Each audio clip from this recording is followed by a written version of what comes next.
Hi, and welcome to my ECE 410 week one in review session. So I read through everyone's posts for the participation tasks. I gave everyone feedback. I gave you recorded feedback. I did not give you written feedback. You have to let me know if you like that or you don't like that. I also sent messages on the Remind app. If you didn't get messages on the Remind app, you can still join. So please do, because I do use the Remind app to send messages. Also, you can communicate with me on the Remind app. Um, so let me share my reflections on your week one posts. First of all, most people, actually everyone but one person, selected people first language as the language that they would use. One person picked identity first language um, because they felt that they had nothing to be ashamed of if they were a person with a disability. And my response to the people who selected people first language was a rhetorical question, a question I don't have the answer to, but one that I wanted people to think about because I often pose questions that I don't have the answer to, but I hope that you will think about was um, think about Stella Chess. I'm sorry, Stella Young, who we watched her video in our module.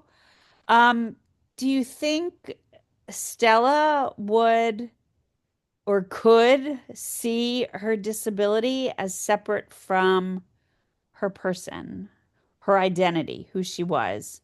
Because many people shared that they wanted others to um, see them as a person first when describing why they selected people first language, and that they wanted to be known as a person, um, not as a disability. So my question was, do you think Stella could separate, or Temple Grayson, who's a very famous author who has autism and has written several books, and there's been a movie about her life. Um, do you think that they separate their identity from, or excuse me, do you think they separate being a person from their disability? Do you think they see them as separate entities or one and the same? So that was just something to think about. Um, the other things that I want to point out is we talked about, well, I'll start with this. We talked about the just about everyone except for one person, a different person, selected the social model of disability as the model that they aligned with. And people pretty much said that they believed that disabilities were created by disabilities and the barriers that were caused were created by society as opposed to a person's limitations. We all have limitations, right? There's things that all of us can do and can't do. And so when looking at disability, the social model says that it's not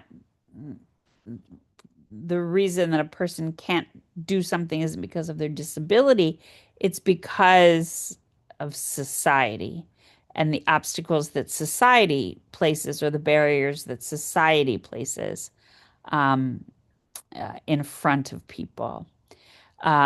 So I appreciate that. One person said they aligned themselves with all models of disability, and my response was, well, what elements of all models?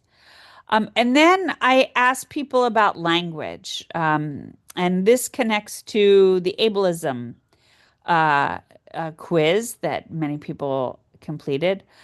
So we as a society and a culture here in the United States use language to marginalize people. We are a society that is racist. We are a society that's sexist. We are a society that's ageist. We are a society that engages in xenophobia. We engage in transphobia, homophobia, Islamophobia, and lots of other phobias and isms that I am not mentioning. I could keep going down the list, right?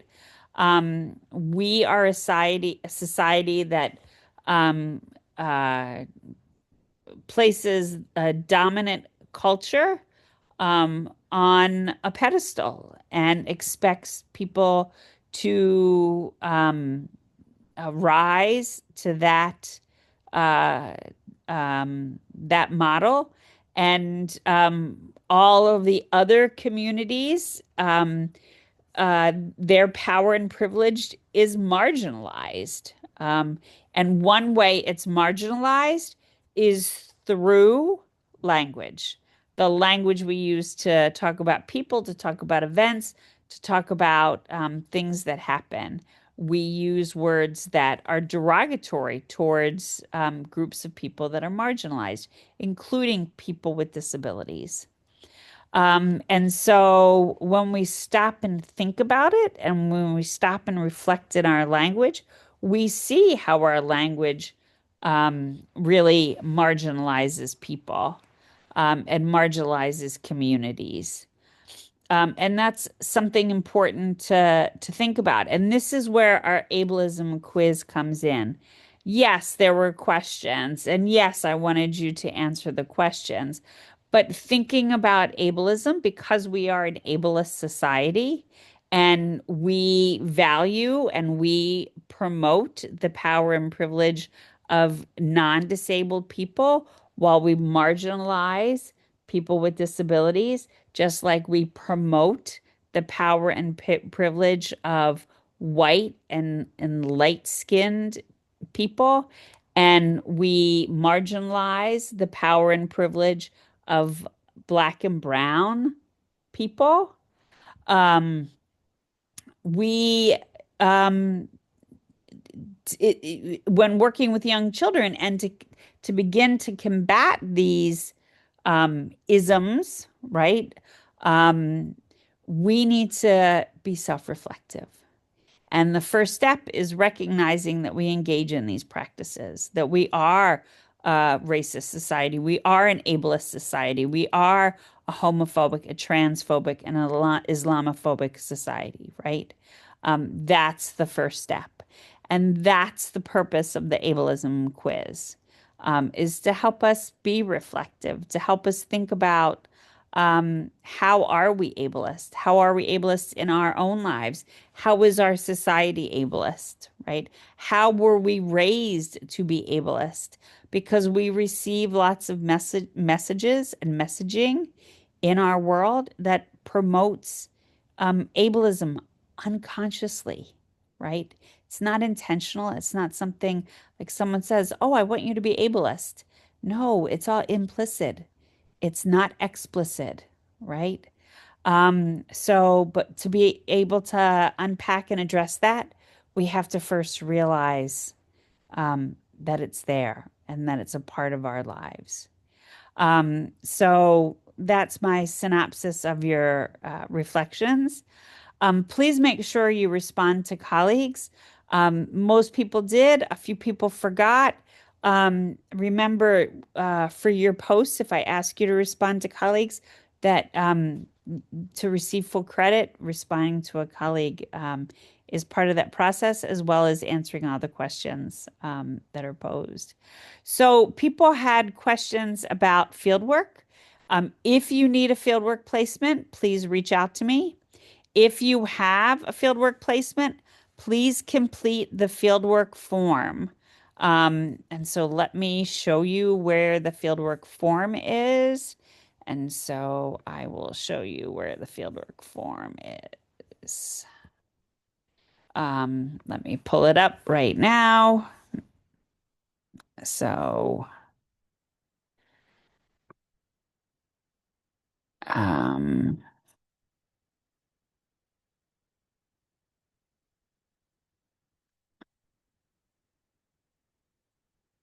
okay, so I will make sure that it is also embedded.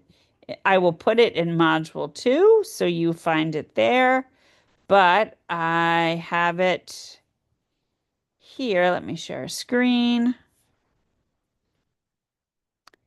in um, course info, and there's a space for field work, and there's a video on field work if you have questions about field work.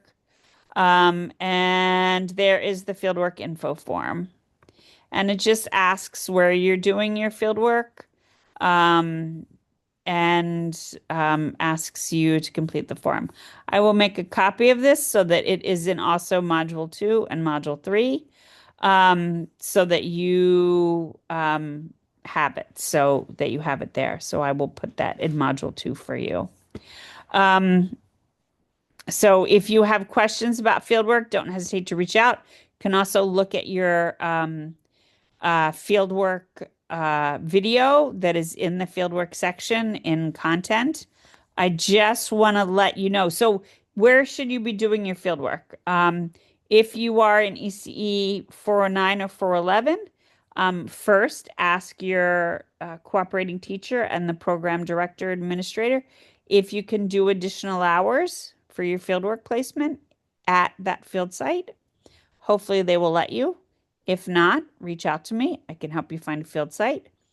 Um, if you're not in EC 409 or 411, let me know and I can help you find a field site if you need help finding a field site.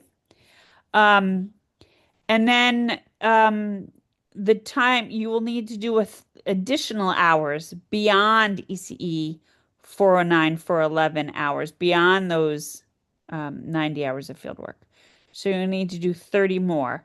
So if you're going from 9 to 12:30 for ECE 409 or 411, maybe you want to stay until 2 o'clock um, each day.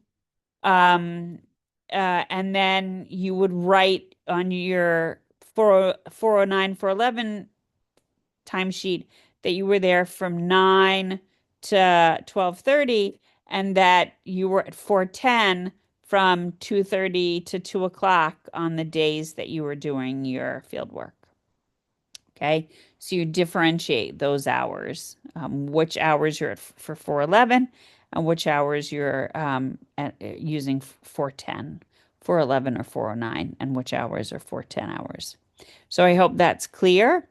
Um, and let me see, I have a couple other things to mention. Don't forget, there's a survey in Module 2 for Maddie's SI hours. There's a section on Brightspace to contact Maddie.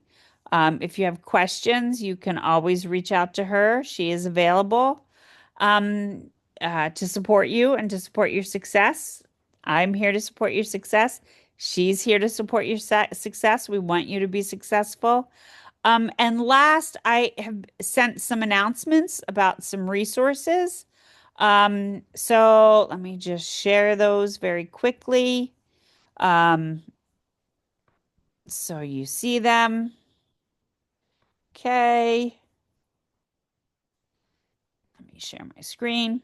Okay. So, um, first of all, let me go back. I hope that you applied to your four-year college.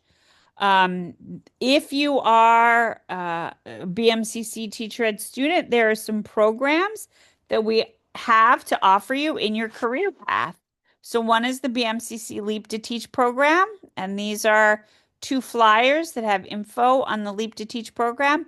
If you are a New York City DOE para, or if you're interested in becoming a New York City DOE para, you can connect to the Leap to Teach program. If you are a New York City a teacher in a daycare program and you want to become a certified teacher, or if you're a current New York City DOE para and you want to become a certified teacher, connect to the Leap to Teach program, and they will help you go through the process of certification. So that's the Leap to Teach program. And then we also offer preparation assistance for the New York State Assistant Teacher Exam, ATAS. We have some sessions coming up. Click the link, register for the sessions. They're on Friday evenings. If you can't attend those sessions, still register and let them know that you can't come. They can offer you either alternative times or provide you with some material to support you to prepare for the exams. So, those are resources. And then I want to let you know about this amazing event that we're having at BMCC on the 28th of February. It's from 10 to 1 in Fitterman Hall. So we are having Tamika Bunch Smith come and speak from 10 to 1. It will be an amazing event. I will be there. I would strongly suggest if you can come to come. If you come, I will be there. And you should bring your timesheet. I will sign your timesheet. It will count as 3 hours of field work. If you're able to attend, if you can't come, of course, I understand. But it's a wonderful opportunity. She is a great speaker, and it will be amazing content for us to enjoy. So, I hope you have a great afternoon, a good day, and I look forward to your responses to week 2. Be well.